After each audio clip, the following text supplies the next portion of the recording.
Angleterre-France pour ce quart de finale de la Coupe du monde de foot est absolument incroyable. Un pronostic, William?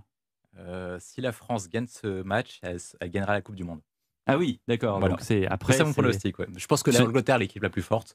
Et l'Angleterre ressemble beaucoup à l'équipe qu'on avait en 2018. C'est-à-dire qu'elle est compacte à tous les niveaux. Il y a des jeunes talents. Ça court bien. Il y a une bonne cohésion. Et si on passe l'obstacle, notamment, je pense qu'il y a 2 points clés. La relation entre Kylian et Théo Hernandez pour dribbler Kyle Walker sur l'arrière droit de l'Angleterre et le milieu de terrain. Et si on passe ces 2 clés-là, je pense qu'on gagne le match. Alors, un mot quand même sur ce qui vient de se passer, là, un peu avant 18h, l'élimination comment dirais-je, du Portugal. Ouais. Le Portugal de Cristiano Ronaldo, Ouais. par ce Maroc qui a fini à 10 dans les dernières minutes. Première nation africaine à être arrivée en demi-finale d'un mondial de foot. C'est complètement hallucinant ce qui vient de se passer. Ah oui, c'est fou. C'est fou. Déjà, bravo au Maroc. Je pense qu'il y a beaucoup de supporters en France qui doivent être très satisfaits qu'une équipe comme le Maroc se qualifie. C'est la première équipe africaine. Je pense que c'est un point qui est très intéressant parce que Platini avait dit qu'il y avait la place de l'Afrique dans l'échiquier mondial, notamment aux divisés Coupe du Monde en vue d'une prochaine réforme. Donc c'est intéressant de partir sur ce point de vue-là. Après, j'ai une petite pensée pour Ronaldo et à la fois pour Neymar, parce que moi, dans mes pronostics, je voyais et Neymar et Ronaldo en demi-finale, et je voyais bien un quatuor Mbappé, Ronaldo, Neymar, Messi pour les demi-finales. Bon, finalement, c'est quand même une bonne surprise que le Maroc soit qualifié, donc c'est plutôt une bonne nouvelle. Non, et surtout le Maroc, ce qui est impressionnant, c'est la cohésion d'équipe, le fait qu'ils se battent tous ensemble, et ils sont déterminés, ils y vont à fond. Et même si le fond de jeu n'est pas fantastique non plus. Alors on a déjà des scènes de liesse à Paris, on peut le voir sur les écrans de contrôle, c'est à chaque fois un peu pareil. Et puis alors à chaque fois, il y a quand même cette crainte des forces de l'ordre que ça dérape. C'est une question qui peut être posée aussi à Benjamin. Je pose la question à Benjamin Morel. Je pense qu'en cas de demi-finale France-Maroc, on peut s'attendre, on espère que ça se passe bien, et on prie pour que ça se passe bien, mais il faudra renforcer vraisemblablement le dispositif de sécurité. Ce coup de gueule d'Emmanuel Macron au sommet de Tirana, c'est du théâtre, ou est-ce qu'il parle avec ses tripes? Je pense qu'il y a un peu des deux, mais surtout la deuxième option, je pense que surtout il parle avec ses tripes. Je pense qu'Emmanuel Macron ne voyait pas son deuxième quinquennat comme ça, je pense qu'il le voyait un peu sur le modèle des autres, comme Mitterrand et Chirac. Premier mandat, vous occupez de l'international en vue de vous faire réélire, et deuxième mandat, vous occupez de l'international, qui occupe 80 à 90% de l'agenda présidentiel. Donc, premier sur l'intérieur, vous voulez dire Premier sur l'intérieur, pardon. Oui. Et ensuite, après, deuxième sur l'international. Ensuite, je pense qu'il a une difficulté, c'est qu'il a des ministres, comment le formuler élégamment, qui ne sont pas forcément au niveau sur tous les enjeux.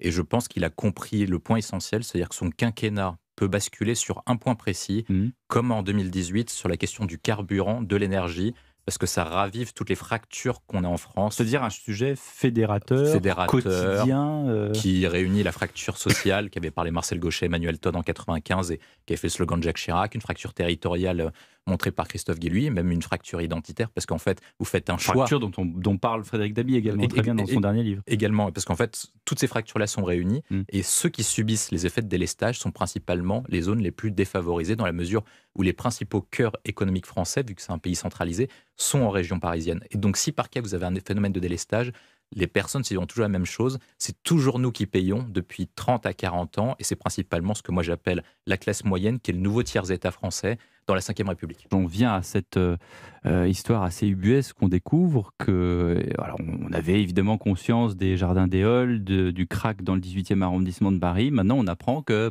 il y a des élèves qui, pour aller à l'école, se font accompagner par des policiers parce que sinon, ils ont ce risque de se faire agresser par les drogués.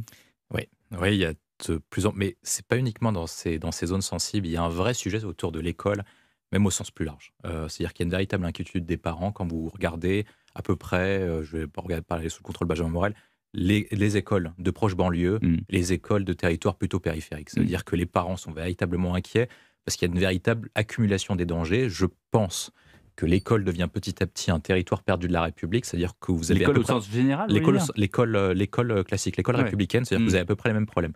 vous avez une offensive religieuse identitaire qui est portée très forte. Mais vous avez pas généralisé, ça. Non, pas généralisé, mais qui s'étend de plus en plus lorsqu'on interroge la plupart des élus locaux. Il y a des vrais problèmes et même des chefs d'établissement. Il y a un deuxième point, c'est que l'école, on fait à peu près le même phénomène que pour les territoires perdus de la République, c'est-à-dire qu'on met de l'argent public pour se donner bonne conscience, mais on n'agit pas profondément sur le fond, sur le véritable problème que rencontre l'école en termes d'encadrement, de vision de ce qu'on veut faire de l'éducation nationale, de l'instruction nationale, etc. Il y a un troisième point, c'est qu'on n'a jamais réussi à savoir en France, vu que l'État a vocation à tout faire en France, à séparer ce qui relève des parents et ce qui relève de l'école. Et une fois que vous mettez tout ça dans l'école, et en fait, Benjamin Morel disait les parents envoient les enfants pour se délester d'un problème. Et c'est pour se décharger d'un problème. Mais une fois que vous récupérez tout ça et que vous avez tous ces phénomènes qui se rencontrent, c'est une véritable cocotte minute qui peut exploser à tout moment. Et personne ne veut affronter ce problème-là comme sur les territoires perdus de la République. Et je pense que plus on attend, plus on accumule de problèmes, plus on a un véritable enjeu. Pour répondre à votre point sur le fait que les enfants se fassent agresser par les drogués à l'école, ça ne me surprend pas. C'est-à-dire qu'en fait, quand on regarde de plus en plus ce qui se passe au niveau des transports, au niveau de certains territoires, petit à petit, en fait, on vit une sorte de, je crois que c'est Manuel Valls qui parlait de ça, de séparation et de ghettoisation de la société, et d'ailleurs, avec des territoires qui sont... je le disais, une semaine chargée pour le gouvernement. Il y a eu aussi la présentation de la loi immigration. Alors, William T. C'est une bonne loi technique qui permet de répondre à une partie des enjeux, mais ça ne répond pas à deux sujets essentiels que moi je trouve qui est problématique avec les problèmes qu'on a énoncés tout à l'heure. C'est quelle politique d'immigration on veut pour la France et quelle politique d'assimilation on veut. C'est-à-dire qu'en fait, Darmanin répond à un problème technique, c'est-à-dire qu'il y a des problèmes de QTF et il faut accélérer le cas de QTF, il faut accélérer le nombre de recours, etc. Est-ce qu'on a retenu le mot assimilation ? Mais je pense qu'on n'a pas de politique d'immigration, on n'a pas de politique d'assimilation. Je pense en fait, la politique d'immigration française est indéterminée parce qu'il n'y a pas de stratégie économique française.